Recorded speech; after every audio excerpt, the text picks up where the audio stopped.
Hey everybody, we're back, and I want to say thanks for welcoming us into your home. This place is amazing, and I love everything that you've done with it. I thought maybe we'd start out in this dining room, and you could just tell us a little bit about what you've done in here, what you used, and then how you were able to not only use it in the now, but how it's been a part of your life for a long time. Go ahead. Okay. Well, let's start with what you guys did. You guys added this to the bottom of the chair rail just to add some depth and interest to the room. And then I painted the whole room, and then the furniture, actually, Eric, my husband, got us on our 7th wedding anniversary, and we've been married 34 years, so we've used it all this time. This piece over here was a piece we bought in Europe when we lived there. Originally, it was in my husband's office. It was a display cabinet, but it didn't fit in this office, but it works in here. So we're using it here. The breadboards we also bought in Europe while we were there, and the demijohn. All those things have personal meaning to me just from our travels.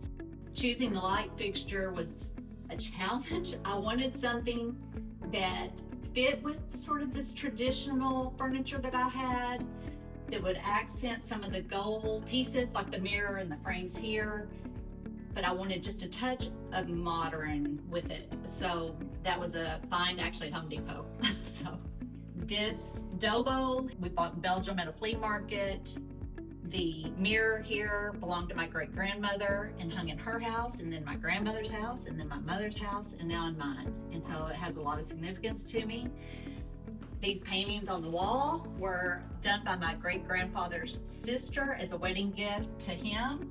And again, those have hung in 4 generations of homes and are over 100 years old. And so they have significance to me as well. You've done an amazing job in here. Let's go see the rest of the house. Okay.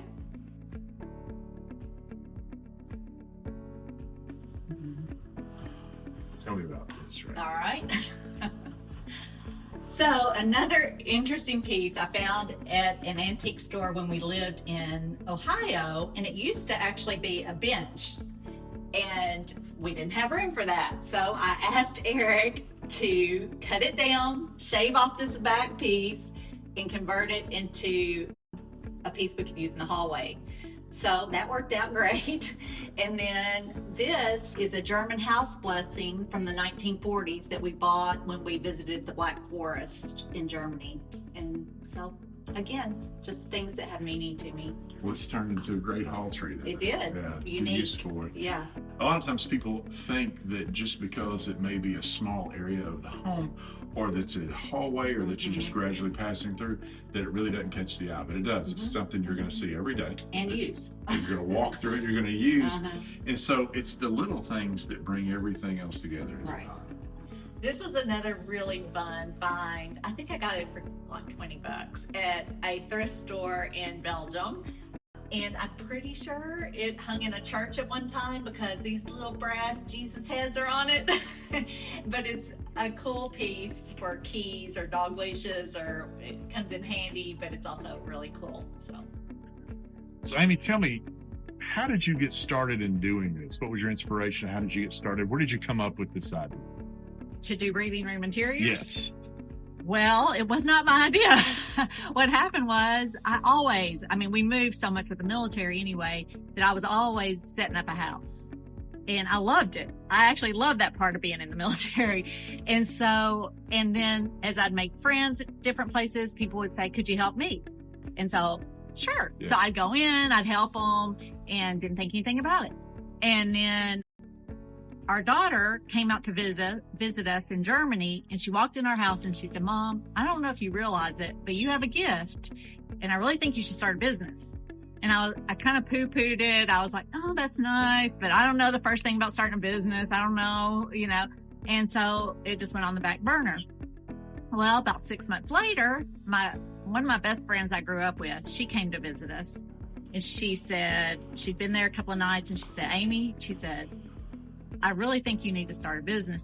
She said, you're really good at creating organized and beautiful spaces. And when I'm at your house, I just feel like I have room to breathe. And that's where the name came from. Very catchy. Yeah. So yeah, that's how I got started. It's amazing. It is so strange to someone inspiring you to do what you already had a gift to do. Yeah. Yet you would have just kept it to yourself. Yeah. I didn't even realize I had a gift, honestly. I didn't, so when somebody else sees it and calls it out in you, then you start to believe in yourself a little bit more. Absolutely. Absolutely. So. Yeah. Great beginning to a story that continues on playing out, not just in your home, but in other people's homes, right? And I love it. If you want to get in touch with Amy, we'll make sure and put a link down below. It'll be to Breathing Room Interiors. She has social media, she has contact, and that way you can find out for yourself. And before I go any further, let me ask you, Amy, is there any job too little or too big? Nope, no job too little or too big. People can hire me on an hourly rate with 2 hours minimum. And then I do packages, a 20-hour package, a 40-hour package, and anything in between. If they just want 8 hours or 10 hours, that's fine too. A lot of people will end up buying a package because they get a discount when they buy the package deals. But yeah, I've done projects ranging from doing somebody's closet or pantry all the way to doing a whole house makeover, or even working with hoarders. I've done that before too, where they bought 2 40-hour packages and 3 adults worked on a house for 80 hours trying to get it together. So, yeah. Well, if it's something you've been thinking about doing, or maybe you've been unsure where to start, give Amy a call. It's Amy Chumbley, and her business is Breathing Room Interiors. You'll find her on social media. We'll drop a link down below so you can find her as well. And just think, it's not about going out and buying a bunch of new stuff. It's about taking what you've got and using it and making it your own.